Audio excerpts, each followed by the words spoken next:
Защо вярвам, че за да привличаме по-качествени платежоспособни клиенти, трябва самите ние да се превърнем в тези качествени платежоспособни клиенти. Самите ние да станем най-добрия си клиент, идеалния си клиент. Какво имам предвид? Ако видите някой да ви продава курс или книга за 20, 30, 50 лева, замислете се този човек колко е инвестирал в себе си, за да продава толкова евтин продукт. Най-вероятно, не най-вероятно, със сигурност, защото познавам доста от такива хора, те са инвестирали не повече от 100 лева в себе си и просто искат директно да продадат нещо и да скарат някой лев.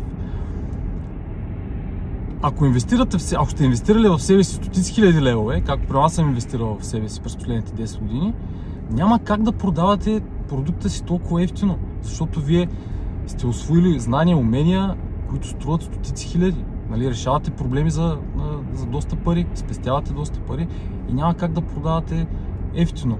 Нали, няма как MasterHack да струва 5 лева на месец. Затова самите ние трябва да се превърнем в най-добрите си клиенти. Самите ние трябва да инвестираме в себе си, за да може да даваме качествена услуга, за да привличаме и платежоспособни клиенти. Тая причинно-следствена връзка според мен е много важна.